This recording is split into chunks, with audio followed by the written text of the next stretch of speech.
When the district's highest-ranking government officer, Bhumi Sharma's mother, wearing ordinary clothes, went to a government bank to withdraw money, all the bank officials assumed she was a poor woman or a beggar.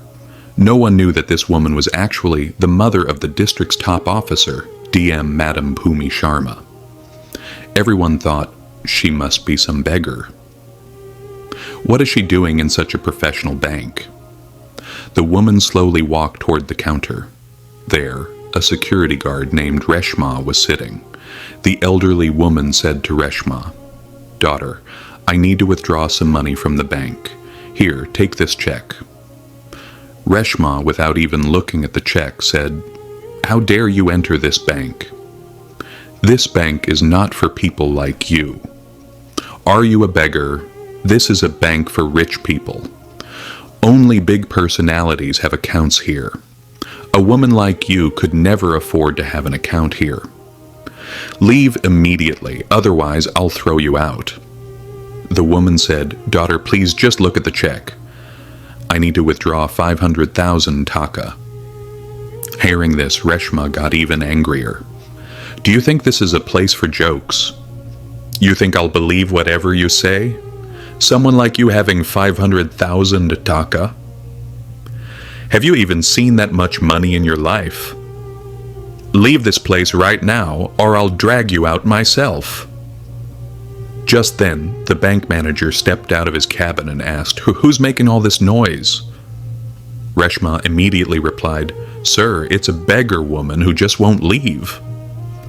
The bank manager, furious, came outside, and without listening to a word, he slapped the elderly woman. The slap was so hard she staggered and fell to the ground. The manager then told Reshma, "What are you doing? Drag her out of here.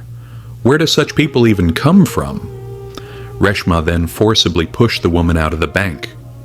At that moment, all the customers and staff in the bank stood silently. No one knew that the woman was actually the mother of Bhumi Sharma, and the entire incident was being recorded by the bank's CCTV cameras. Back home, the woman crying called her daughter Bhumi Sharma and told her everything. How she had been insulted and humiliated at the bank. Upon hearing this, Bhumi trembled inside. It was like being burned alive. She cried and said, "Ma, tomorrow I will go with you myself, and we will withdraw your money together." The next morning, DM Bhumi Sharma wore a simple cotton sari and got ready to go to the bank with her mother. Mother and daughter embraced each other, tears in their eyes, a mix of pride and pain. Tears welled up in Bhumi's mother's eyes, but there was also pride in her daughter. The daughter she had raised through so much hardship educated her, and today she had reached such a high position. At exactly 11 a.m., mother and daughter reached the front of the bank. The bank hadn't opened yet, even though it was supposed to open at 10 a.m. Bhumi sat calmly next to the bank entrance and waited. A few minutes later, when the bank finally opened, mother and daughter entered. Their clothing was so simple that the customers and staff assumed they were just some rural women. No one could imagine that this was Bhumi Sharma, the district magistrate. Bhumi slowly walked toward the counter, holding her mother's hand. There sat Reshma, the same security guard from before. Bhumi politely said, "Madam, we need to withdraw some money. We need to buy medicine for my mother. And there are a few urgent tasks as well." Reshma looked them up and down from head to toe. One old woman in a sari and a young woman in simple clothes. They didn't look like officials in any way. Reshma mocked and said, "Oh, maybe you've come to the wrong bank by mistake. This branch is for high-profile clients."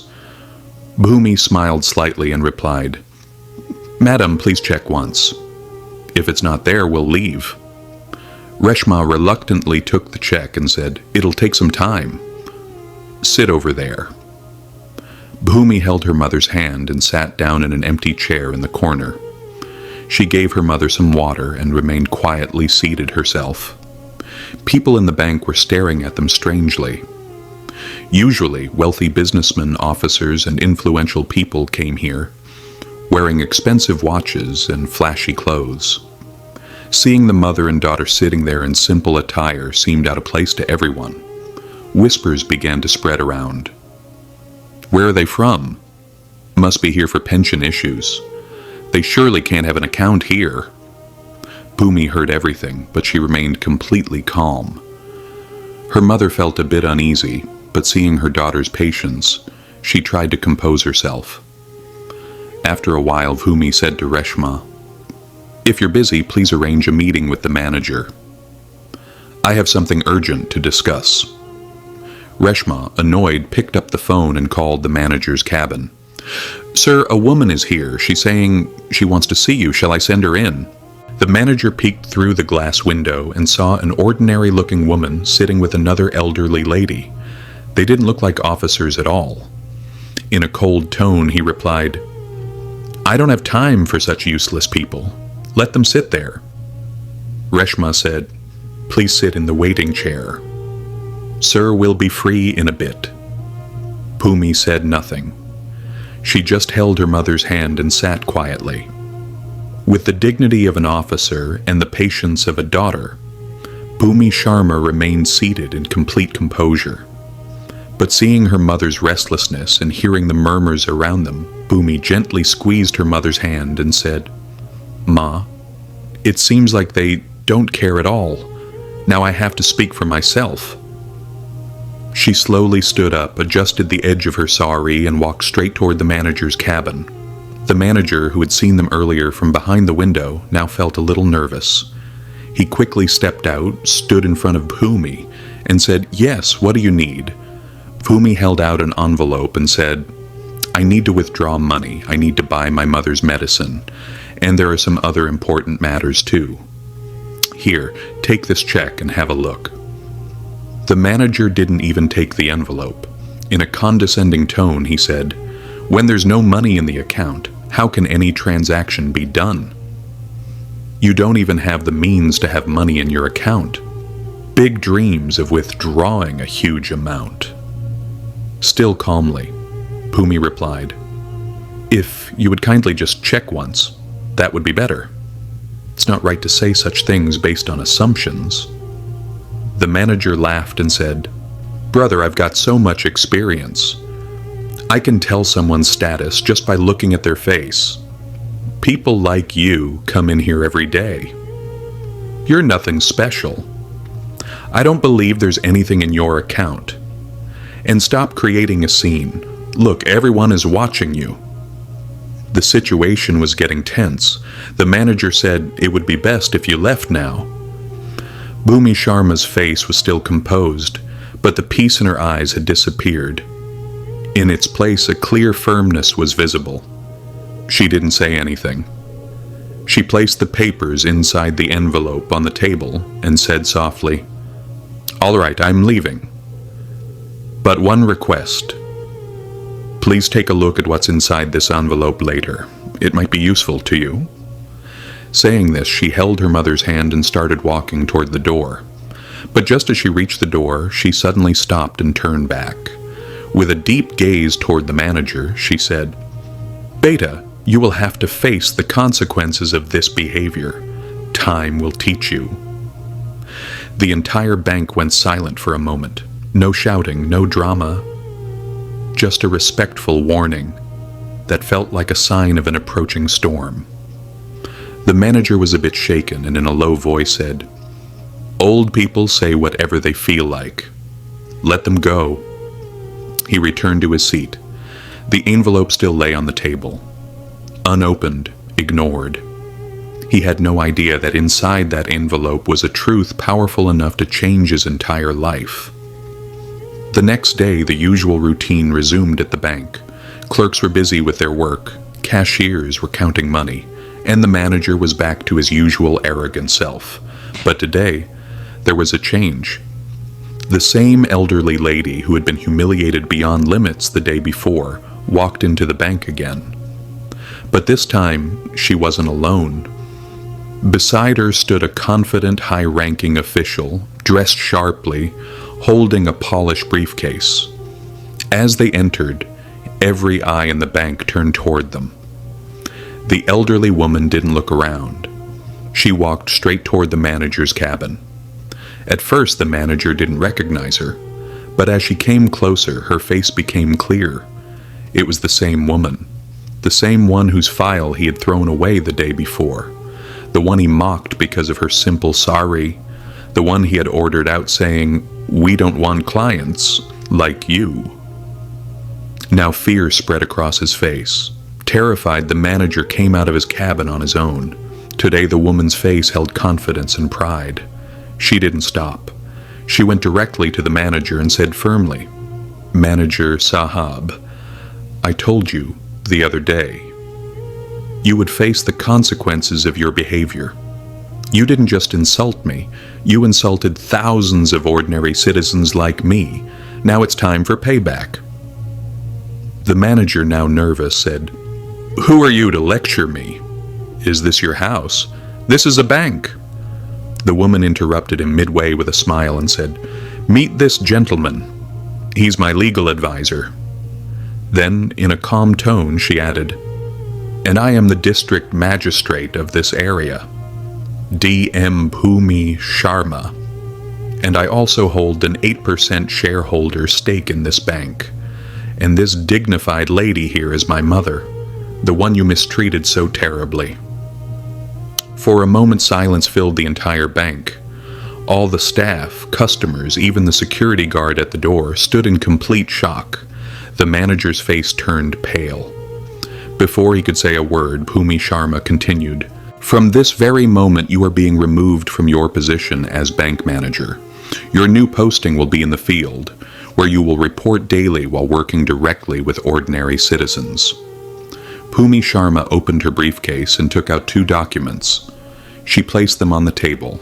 The first, the manager's transfer order. The second, a show-cause notice, stating, "Your behavior has been found to be in violation of the bank's policy guidelines." Now the manager was drenched in sweat. With a trembling voice he said, "Madam, I made a mistake. I am truly ashamed. I sincerely apologize from my heart for the words I said yesterday." Bhumi's eyes were still steady, but in her voice was the sense of justice that reflects the identity of a true officer. She said, "You are apologizing for a mistake, but did you insult only me? Or also those countless ordinary customers who walk in with gray hair and simple clothes, whom you judge only by their appearance? Have you ever read the bank's guidelines? It's clearly written, every customer is equal. No one is rich or poor here. If any employee shows discriminatory behavior, strict action will be taken against them." She paused for a moment, then said in a firmer tone, "If I wanted, I could have suspended you today. But I'm giving you one chance to correct yourself. Next time, it won't be your name. Your entire identity will be erased." Then, she called the bank security guard, Reshma. Reshma came forward trembling in fear, tears in her eyes. With shaking hands she said, "Madam, please forgive me. I made a terrible mistake. In the future I will never judge anyone like this again." Bhumi Sharma looked at her and said, "Never judge someone by their clothes. Let today's lesson stay with you forever." By then, the entire bank staff stood with their heads lowered. Bhumi looked around at everyone and said, "It's not the path. It's the mindset that makes someone great. A person who understands humanity is the true officer." Saying this, Bhumi Sharma held her mother's hand and walked out of the bank. Inside the bank, for a few moments, silence returned once again. Then slowly everyone started looking at one another. Their mindset had changed. From that day onward, the environment of the bank transformed. Every customer began to receive respect. No one was called poor just because they wore a sari. Everyone understood. Never underestimate an ordinary person, because one day that very person might stand before you as someone special. Friends, this video teaches us a deep lesson. In our country, it's often seen that people judge others by their clothes, status, or position. But this story teaches us: never look down on someone because of their appearance or simplicity. That person might hold a position far higher than you, or be more honorable. Every person deserves equal respect. Whether rich or poor, treating everyone humanely is true humanity. This is our culture. This is our civilization. If you like this video, please give it a like, subscribe to our channel, and comment below.